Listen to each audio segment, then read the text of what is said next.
What up, everybody? I'm your host, JP, and this is my co-host, Josh. Hey, everybody. And welcome back to another episode of the FilmBros podcast.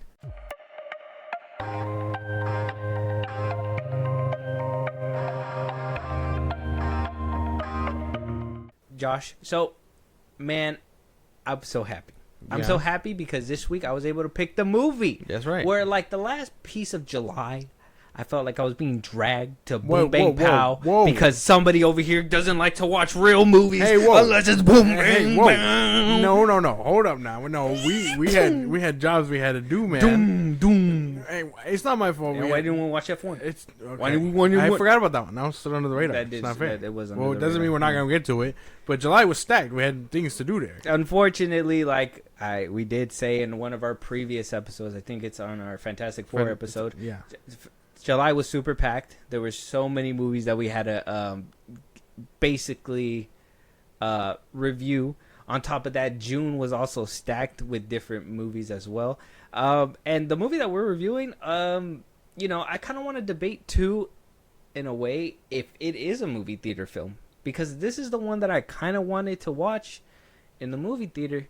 But by the end of it, I wasn't too sure. So maybe we that's probably be a little bit of discussion down the road. Mm-hmm. But, I mean, Josh, if you want to kind of let the people know what we're going to talk about today so we can just start getting into it. We are talking about Wes Anderson's The Phoenician Scheme, 2025. At this moment, rescue workers are laboring to recover and identify the remains of Zsa Corda, international businessman, maverick in the fields of armaments and aviation, among the richest men in Europe. This was Corda's 6th recorded airplane crash. He is survived by 10 children, 9 boys, 1 nun, his daughter Liesel. I've appointed you sole heir to my estate, which you may come into sooner rather than later. Why? It's been 6 years since our last meeting. I have my reasons. Which are what? My reasons? I'm not saying. I'm saying I'm not saying. Yes, Wes Anderson's The Phoenician Scheme. Now, if you guys heard our Asteroid City review, I gotta say, based on that review alone, it could kind of tell you how much I was anticipating his follow-up. I've been following Wes Anderson ever since I watched Asteroid City. Now, I don't want to make it seem like he hasn't done more. I know he did the Dogs one and Fantastic Mr. Fox. That's the Fantastic Mr. Fox. I know he's made a lot before, and some stuff I would watch and I would be like, oh, this is interesting, and then maybe because I was younger, it didn't really click to me. I watched The French Dispatch. That one was pretty decent as well. I watched his Netflix little mini series episodes that he put out, like Poison and The Rat Catcher. So I started following him a little bit more because I was, I was very much captivated.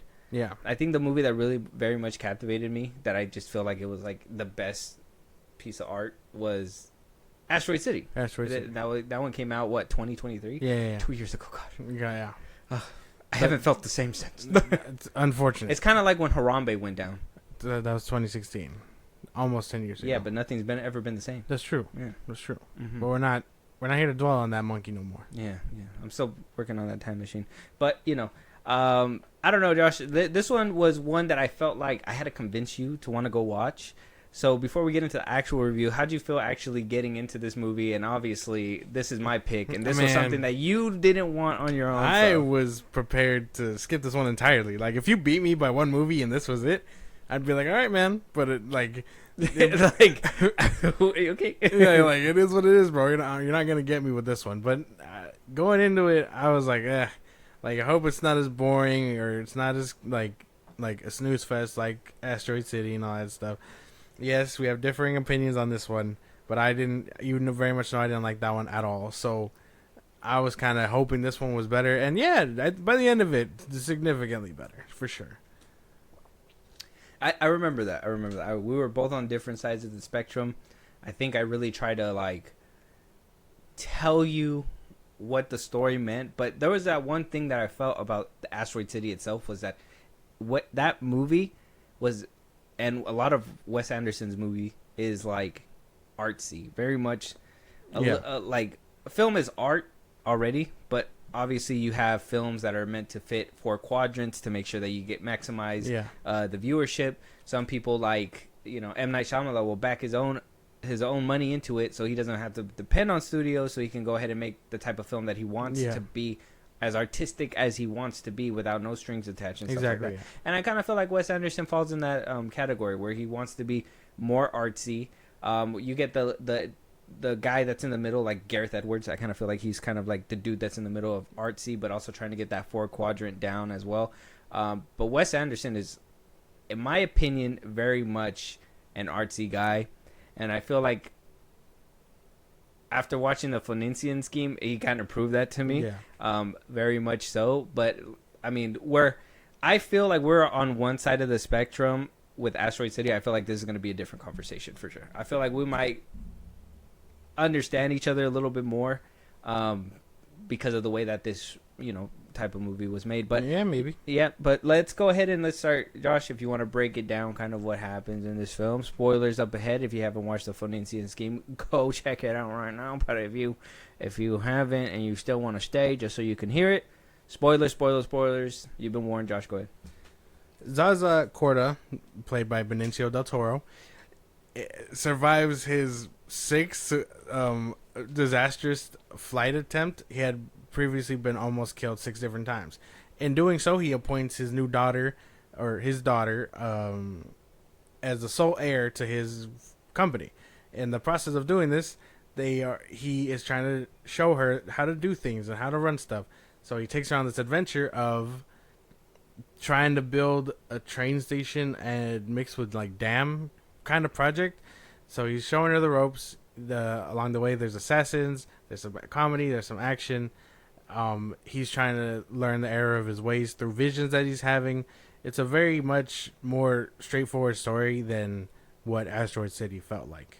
So that's basically the gist of it. Yeah, it wasn't like a dam and stuff. It was more like, well, I mean, I thought that's what it was. I guess it was mostly that was a part of it, but he wanted to make his own kingdom. Okay, that's basically what he wanted, along with his slave force and army. Like he wanted to, you know, pull all those strings. He wanted all that big stuff, and in order to do that, he needed to cut corners and, you know, work with people. But those same people were, ironically, trying to do harm to him. Yeah. So,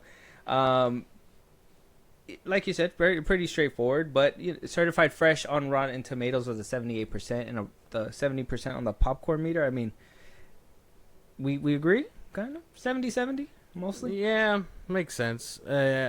Critics may feel that, you know, there's too much spoon feeding. Yeah, and audience members are gonna like it because of the spoon feeding, so that makes sense. Okay, spoon feeding. We'll get to that in a little bit. Okay.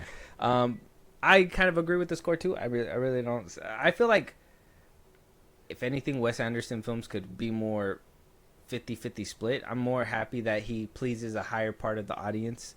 I want to say it's his humor, his dry humor in his movies. Yeah. I kind of feel like that's what kind of helps kind of swallow down his films, especially when they're like super full of dialogue at times, and then, you know, this quirky little thing happens at very the end. Very much like nice. Because very much like how along the way, how do we not lose audiences? Yeah, you got to make them laugh a little bit. Yeah, so I did think this one had very much funny moments in it. Yeah. So you did kind of say some of the cast, but we do have Benicio del Toro as Zaza Corda, Mia Thraplinton as Lizel. Crazy ass name. Yeah. Michael Cera as Bourgeon.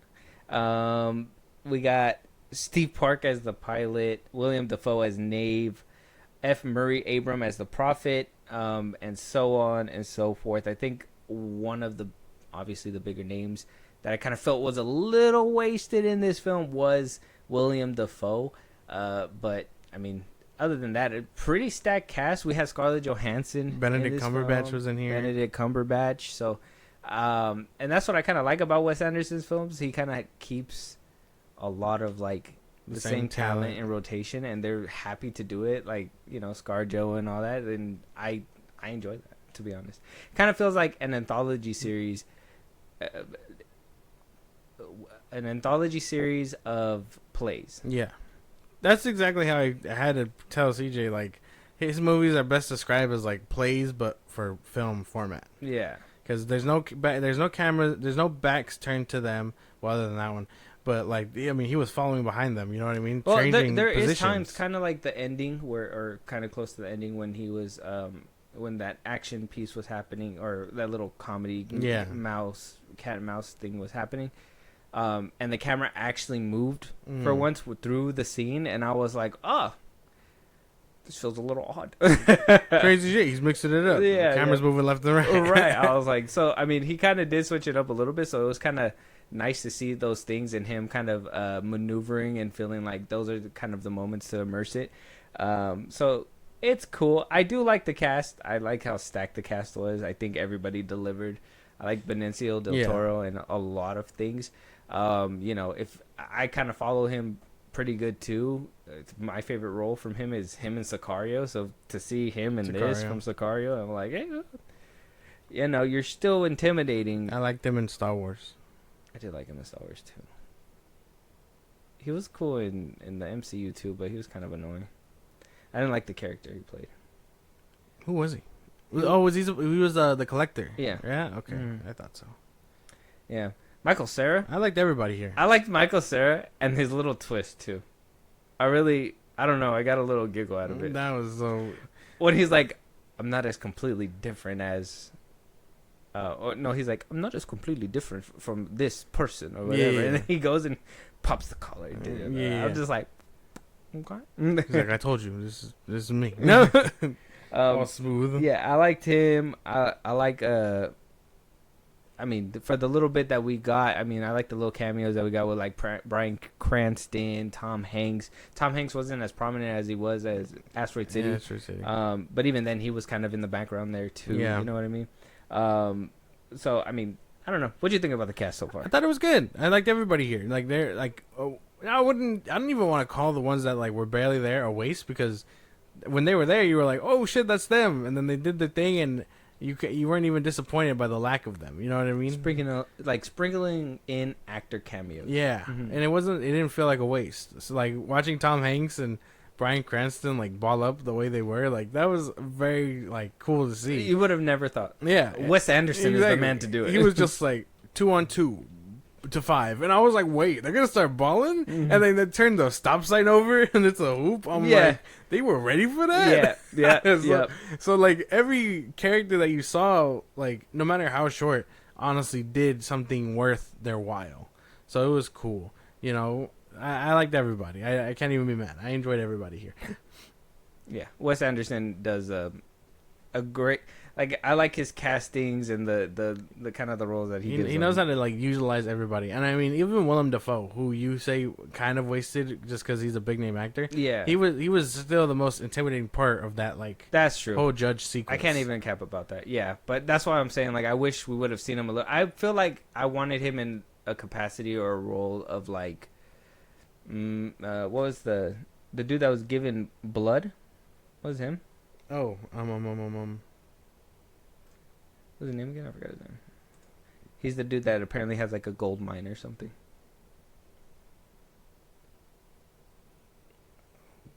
Damn, it's not saying on Letterboxd either.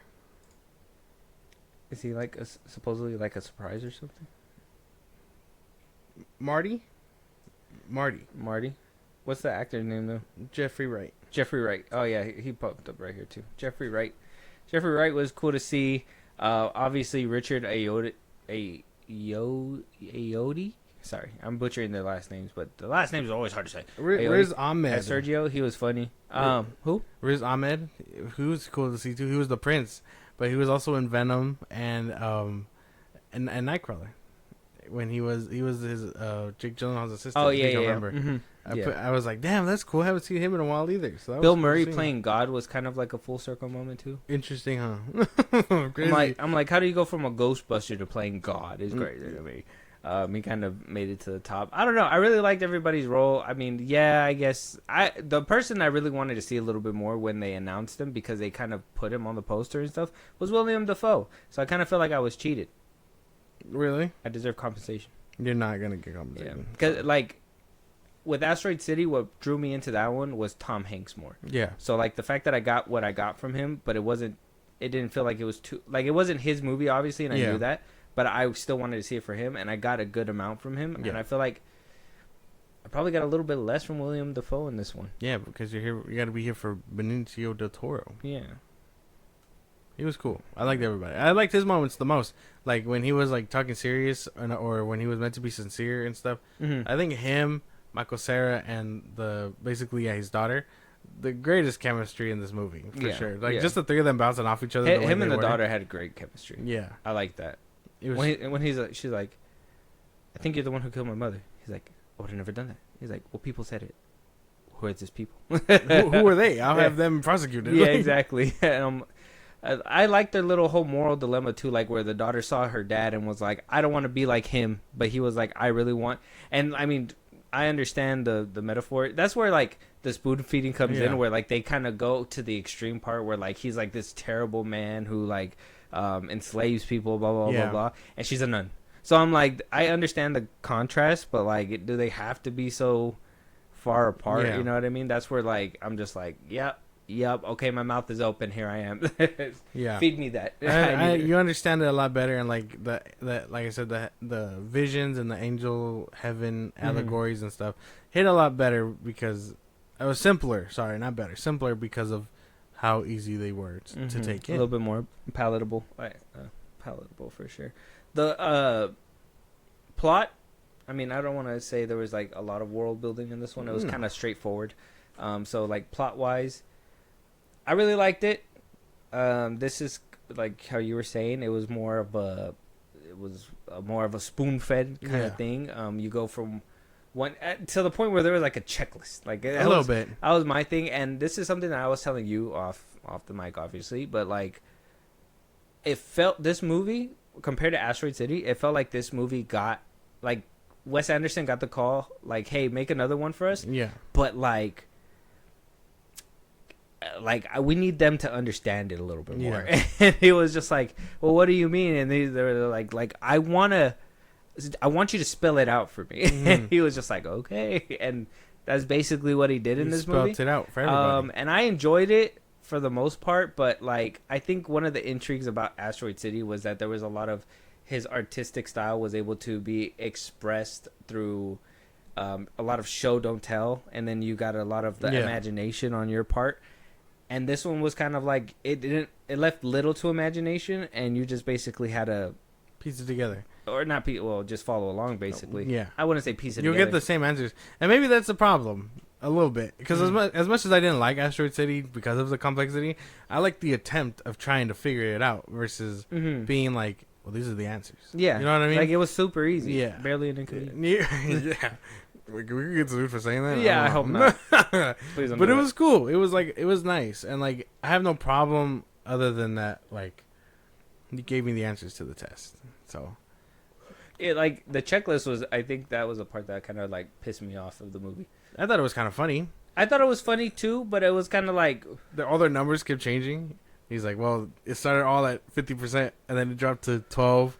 27, 30, 25, and then he covered the rest of the 75 at the end of it, and I was like, damn. To be morally good, and like I said, it's great, the plot and everything, but it just went to from here to here, the checklist, and you already know that he's gonna get through the checklist, so it kind of, to me, it kind of felt like chapters for for everybody to be like, okay, we're almost done with the film too, so just, we're almost there, hang on, and blah blah blah blah, and I'm just like, I knew you were gonna have to do this. When, like I said, when it felt like it was just a little too simple, the plot and everything that was happening. There wasn't a lot of subplots either. I mean, they had the Michael Cera subplot, and obviously, the girl having to deal with her mom subplot and everything, and who could potentially have been the person that actually murdered her mother and all this and that. So, I mean, those little things were nice, but like I said, it's just too spoon-fed, and even those didn't have a lot of room to breathe. The little subplots, those were just kind of weaved through. With the you got to give them something dilemma. And I even enjoyed the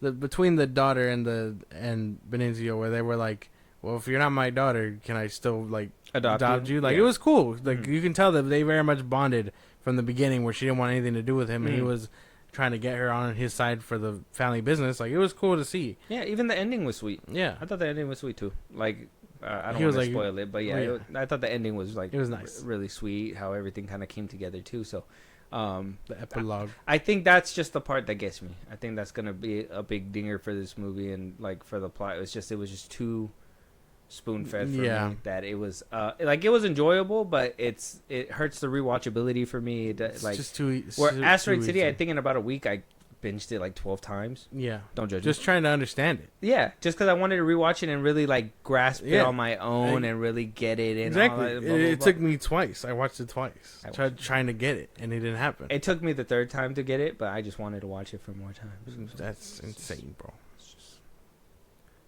The aliens, the fucking part of No. the movie. Yeah, funny. But I do think the plot I feel like that's just the part that hurt it. And if it would have just been maybe a little bit more up into your interpretation, even like the ending with God and the full circle moment and everything. Yeah. Like I was thinking that there was gonna be a little bit more to that, but nope, it was just Like, he saw the error of his ways. There it goes. Welcome. boom. Yeah. So there's that. Cinematography, like I said, that one was, for the most part, was pretty simple. He kind of stick to the code, but when he broke the code is when, like, my brain, I don't know how it felt. Like, I don't know if it felt, no, I know how it felt. It felt strange. Yeah. Because he's never done that.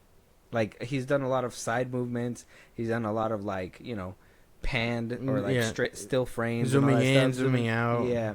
But he's never actually, I've never seen it. I don't even think in the Netflix ones he does it, where, like, he actually moves the camera through the set. And this time he did it. It was nice. Yeah. I liked it. It was cool. It was cool. It was a small little flare. Obviously, it didn't do anything crazy, like For him, it's flipping like and everything. we're creating the wheel. Yeah, it's kind of like, ooh.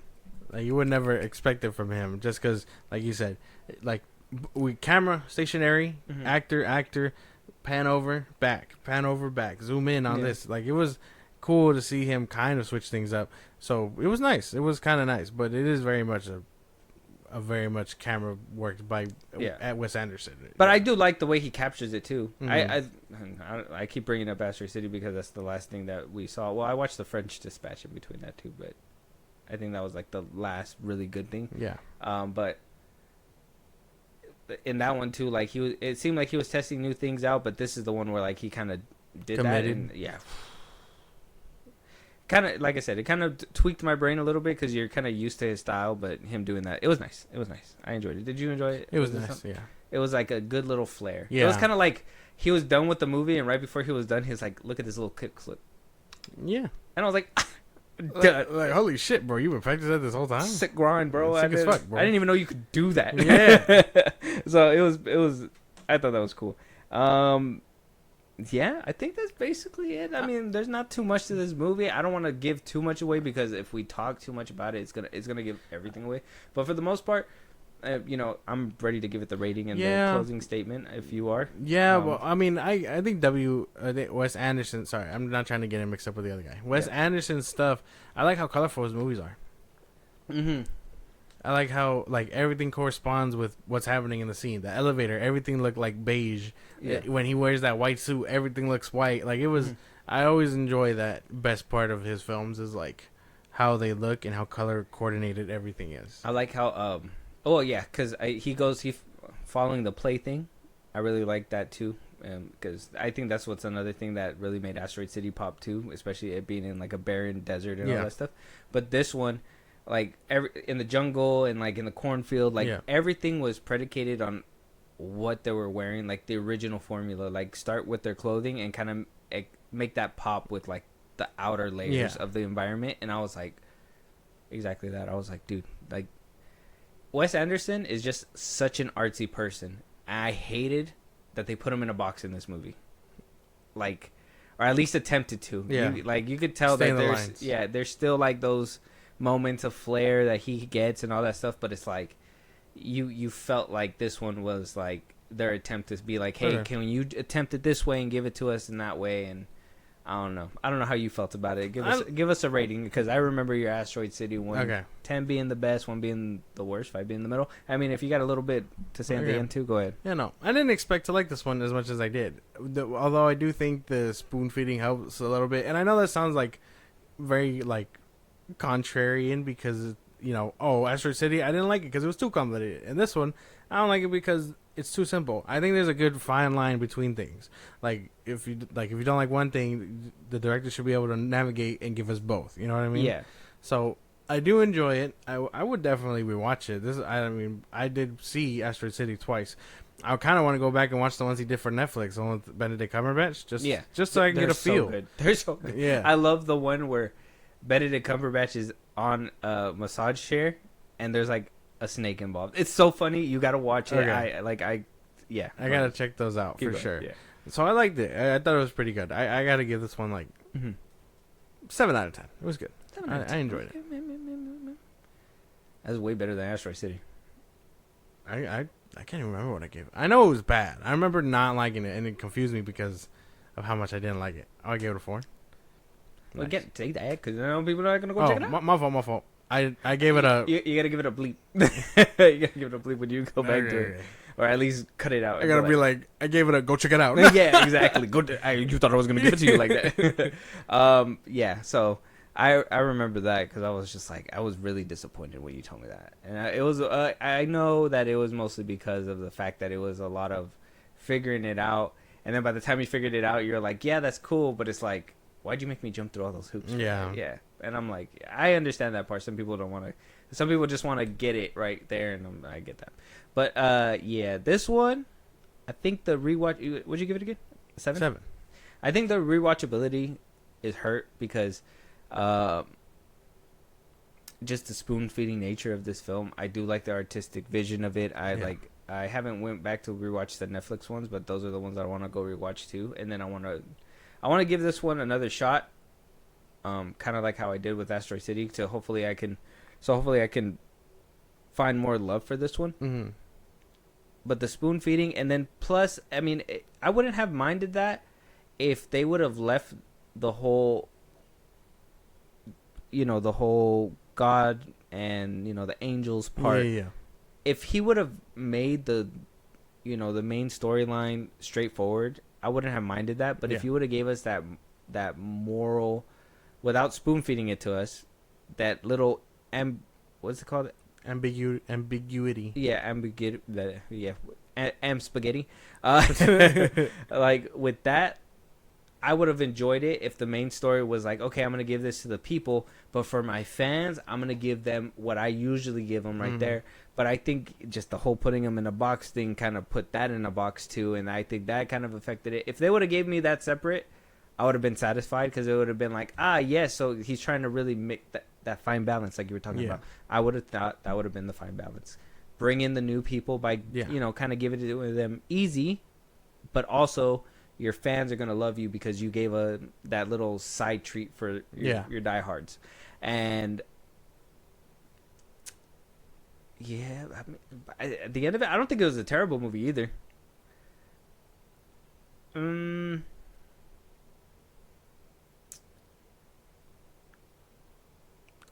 I can't be like 6.5. I can't say 7 either. Is that too low? Like a 0.8. 6.8. Oh, okay. So you're okay. Yeah, I'm like, it's in between a 0.5 and a 7. Because it's good. It's better. It's, it's obviously better than a regular film. But I think the spoon feeding is the part that holds it back. And especially, like, rewatchability is a big factor for me. Like, I like being able to pop these movies in once a year at least, while I'm also mixing in new movies and stuff. Okay. And yeah, I think this is one, like, coming off of what we got with Netflix and Asteroid City and all that stuff. It's like, I was really hoping for this one, and it just didn't land for me as hard as Asteroid City. It didn't land as hard, which if you hear our Asteroid City review, man, I gave that bitch a dope. Yeah, and I was like, he was going in, and it was great. That's cool. I can't be too mad at that one. Yeah, so it leads me to this before we start wrapping it up and getting out of here. Are these films movie theater films? The artistic vision? I mean, I feel if he gets that balance down, right now, I don't feel like it is. I feel like they're more like for TV. I want to say like these movies can be made for like actual IMAX viewing. Even I know like that's the new thing, and everybody wants to try to get to that point. I think Wes Anderson is at that road if he can figure out the in between. The in between. But as of right now, because of like how niche his filmography is, I just think that I don't know. It's hard to want to go get a ticket for his movies. Yeah, at the box office. I would say, and it's like if the Netflix ones did as good as they are supposed to, maybe his home can be Netflix. And although that sounds kind of fucked up, his movies don't seem like they do anything too grand either. Like not much CGI, not much whatever. Like just get the same band together and just make the movies there. Mm-hmm. That way your fan base can do it. And if you want to get wacky, they support that shit too. That's true, especially with the new head and all that stuff. I mean, they could really use something like that. I really like that they dropped those Netflix ones. They really made me tune into Netflix because I remember they kind of dropped during a little dry spell. Yeah. I don't know. That would be a smart idea. But I'm always hesitant when you say make Netflix the home because Netflix doesn't. It's not a good home, you know? A lot of chaos. It's cool to, like, I get what you're saying. It's cool to visit. Like, drop 3 things, bounce. Like Zack Snyder. I don't want him to be locked there forever. That's why he's bouncing. That's why he's doing that MMA one or whatever the fuck it is. Oh, no. You got paid by a rich prince to that's why he's doing the UFC one. Yeah. But I don't know, because if I would have seen Asteroid City in theaters, I would have left. I would have been mad. I would see that's the one I would have been satisfied with if I would have walked out of. I would have been like geeked, but then I was like, I want to watch this one, but for some reason something held me back. We had other things to do, but something held me back. And I can't. I wouldn't have had no problem watching this one in theaters. But I know that's like hindsight, so I mean, maybe I wouldn't have enjoyed it. Well, that's why for like future movies, like if it moves the needle for you or whatever. But I think that like I would have to be convinced a little bit more than this one because, this one kind of made me a little skeptical for the next one. I still am a fan, and I really hope that the next one, because I don't think this one really put me off of being a fan. It's just more like I hope that they're not trying to put him in a box where every single movie is going to be something like this. Yeah, I hope that he's still able to have his creativity really like pierce through that, and he'll find that perfect balance. Yeah. I get that. Yeah. And then we'll get tickets to a movie today. There you go. That's right. Yeah. But let us know what you guys think. Check out the Phoenician Scheme. It's out right now on Peacock. Yeah. Go get physical media. That shit's dying. Keep it alive, please. Gotta keep things alive. Steelbooks. Buy all those steelbooks. We're trying to get come out so cool. Yeah. Josh is getting his Superman copy. No, I'm not. Yeah. Nah, fuck all that. Let us know what you guys think. Check out the movie. Was it good? Was it bad? Was it alright? Let us know. Any movies that we should be talking about? Any topics? You want to hear your voice on one of these episodes? Josh, let them know where they can do all that. Twitter, TikTok, Instagram at FilmBros Podcast. Post on episodes there. You can hit us up there for any news and movies you want us to cover. Buzzsprout, links to the social site I just gave you. It's like a Patreon. You subscribe. You have the show code. Really appreciate it. Listen to us anywhere you get your podcast at FilmBros Podcast, Spotify, YouTube Music, Apple Podcasts. Again, wherever you get your podcast, FilmBros Podcast. Be part of the conversation. Twitch at FilmBros Podcast. And when it's all said and done, subscribe to our YouTube at FilmBros Podcast. And with that being said, we'll talk to you guys on the next one. Talk to you guys later.